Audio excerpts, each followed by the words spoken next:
Friends, मैं doctor Yogita Srivastava आपका स्वागत करती हूँ हमारे चैनल में।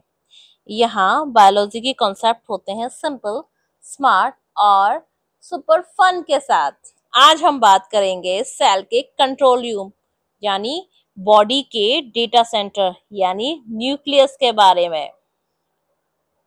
न्यूक्लियस क्या होता है? न्यूक्लियस एक मेम्ब्रेन बाउंड ऑर्गेनेल है जो सिर्फ यूकैरियोटिक सेल में पाया जाता है। ये होता है सेल का कंट्रोल सेंटर जो रेगुलेट करता है सारी एक्टिविटीज जैसे growth, reproduction and gene expression also. सबसे खास ये स्टोर करता है हमारा डीएनए यानी वो जेनेटिक मटेरियल जो डिसाइड करता है कि आप कैसे दिखेंगे, आपके अंदर कौन कौन से गुण होंगे। चलिए बात करते हैं स्ट्रक्चर ऑफ द न्यूक्लियस के बारे में। सबसे पहले बात करते हैं न्यूक्लियर एनवलप के बारे में।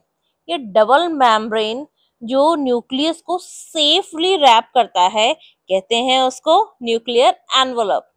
चलिए नेक्स्ट के बारे में बात करते हैं, वो है न्यूक्लियर पोर।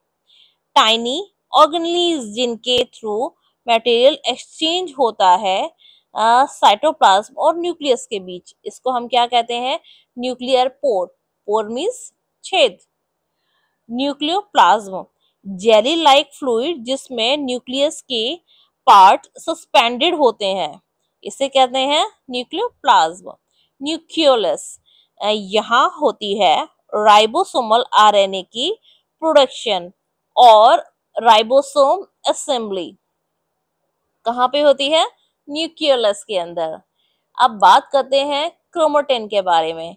ये होता है डीएनए और प्रोटीन के थ्रेड लाइक स्ट्रक्चर जो सेल डिवीजन के वक्त बन जाते हैं क्रोमोसोम्स।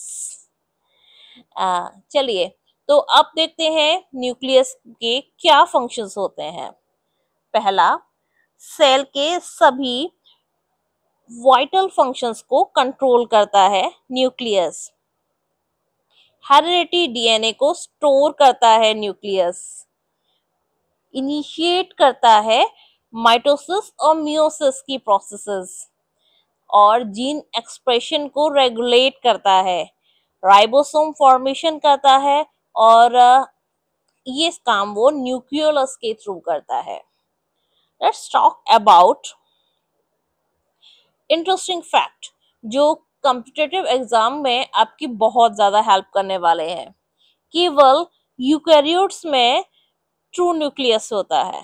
प्रोकैरियोट सेल जैसे बैक्टीरिया में होता है nucleoid, not true nucleus.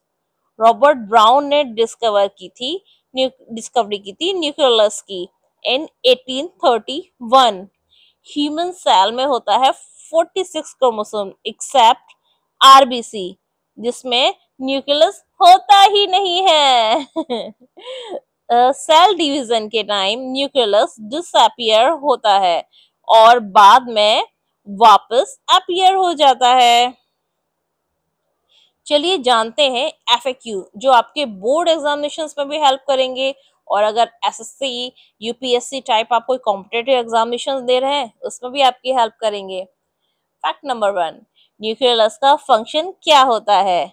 Number 1 answer, ribosome बनाना। कौन से सेल में न्यूक्लियस नहीं बनता? आंसर है प्रोकैरियोटिक सेल जैसे बैक्टीरिया। डीएनए कहाँ स्टोर होता है? आंसर है न्यूक्लियस के अंदर। न्यू क्रोमेटिन क्या होता है? डीएनए और प्रोटीन के थ्रेड लाइक स्ट्रक्चर जो क्रोमोसोम बनाते हैं during division, cell division. Okay, चलिए समराइज करते हैं अब। न्यूक्लियस सिर्फ एक सेल पार्ट नहीं होता, ये है एक सुपर ऑर्गेनाइज कंट्रोल सेंटर जो हैंडल करता है लाइफ की कोडिंग, सेल का काम और हमारी आइडेंटिटी। चाहे आप सीबीएसई से हो, आईसीएसई हो, एसएससी से हो या किसी भी एग्जाम की तैयारी कर रहे हो, न्यूक्लियस एक मस्ट नोन कॉन्सेप्ट होता है। अगर आपको ये हमारी कॉन्सेप्ट पसंद आए हैं तो लाइक कीजिए, कमेंट कीजिए और शेयर ज़रूर कीजिएगा। और सब्सक्राइब करना तो बिल्कुल भी मत भूलिएगा। मिलते हैं अगले किसी biological concept, sorry biology concept के साथ में। तब तक के लिए हैप्पी लर्निंग।